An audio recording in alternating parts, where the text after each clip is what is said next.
Hamınıza salamlar dostlar, necəsiniz? Bugün sizlərlə Harry Potter kitabımıza qaldığımız yerdən devam edəcəyik. Videoya like atın, başlayaq. Ən axırıncı 22-ci səhifədə qalmışdıq Harry Potter kitabımızda gördüyünüz kimi. 22-ci səhifəni oxumuşduq. 2-ci fəsildə gördüyünüz kimi. Onlar qədər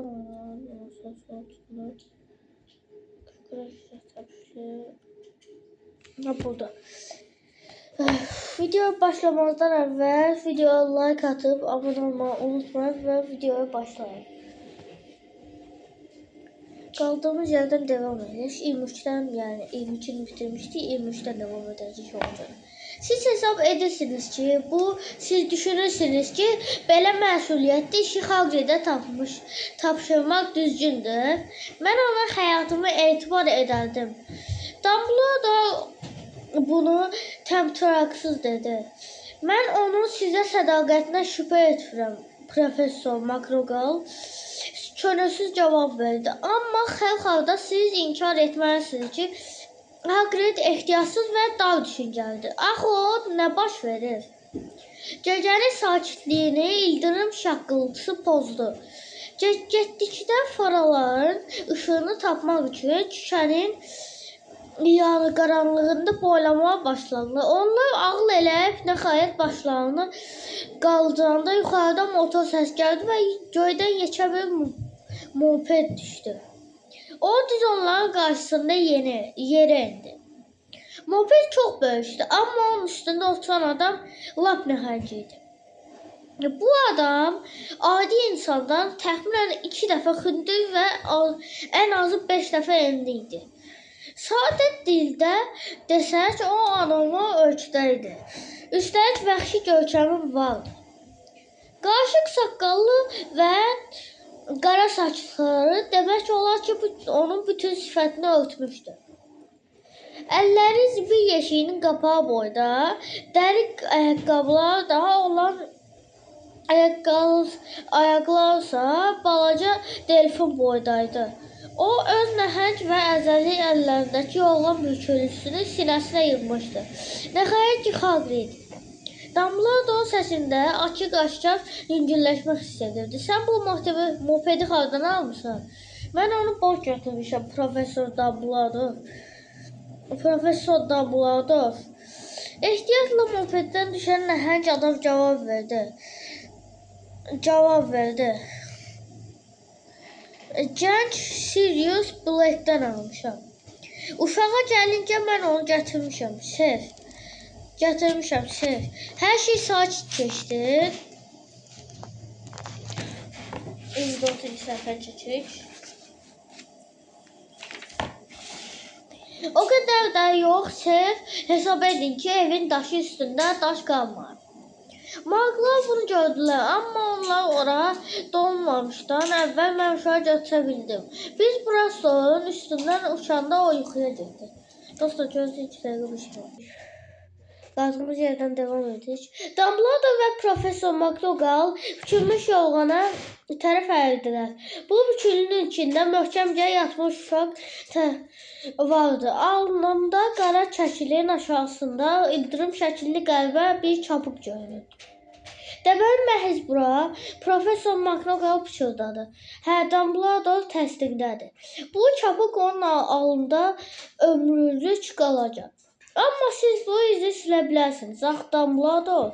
Hətta bacasaydım da silməzdim. Çapıqlar insanların həyatında müsbət rol oynaya bilir. Məsələn, mənim sol dizimin altında çapıq var. O, yeraltı Londonun dəqiq sxemidir. Hə, Hagrid uşağı braver. İşləri yekunlaşdırmaq vaxtıdır.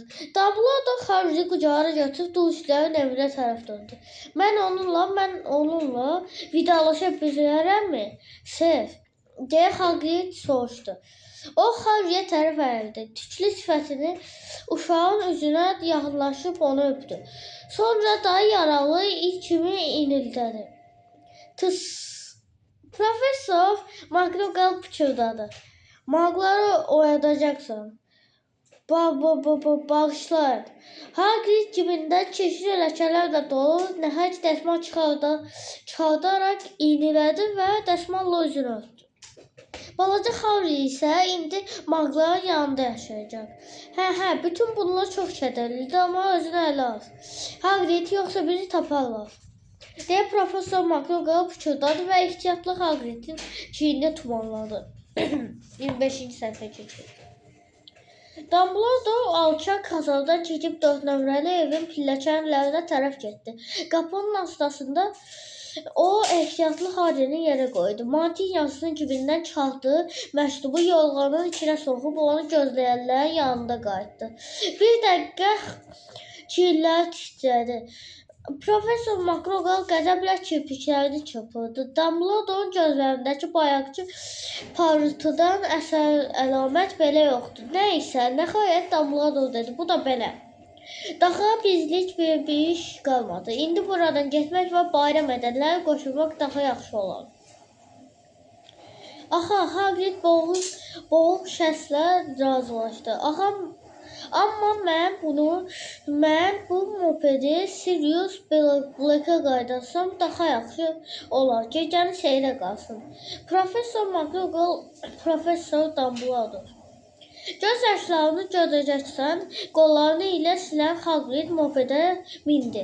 Kəskin hərəkətlə motoru işarə salıb, gurultuyla göyə qalxdı.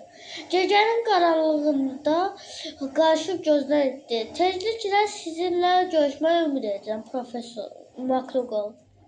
Dumbledore bunu deyib başını aşağı saldı. Professor cavab əvəzinə burnunu çəkdi. Dumbledore geri dönüb küçəylə aşağı getdi. Döngədə dayanıb gümüş alışqanını cibindən çıxartdı. Bu dəfə onu gəmi bir dəfə yandırdı və 12 nəfərin fənərin hamısını birdən işıqlandı. Bütün Revetdravi küçəsi narıncı işığa boyandı. Dumbledore küçənin o biri ucundakı döngələrdən birində vurulan Zolaqul pişiyi gördü. Sonra o çevrilib dönsönləri evin astasındakı bükülüyə baxdı. Uğurlar sənə Harry deyib davanlarının üstündən geri döndü və Mantin yasını xışıldaraq yola çıxdı. Revetdravi küçəsindən dolanan külək səliqə ilə kəsilmiş yolları tərk etdi. Bu təmiz və səliqəli küçə mürəkkəb rəngli zamanı altında dinməz yatırdı və belə təsəvvürat yaranırdı. Bugünlük bu qədər. Videoya like atıp abone olmayı unutmayın. Sağ olun.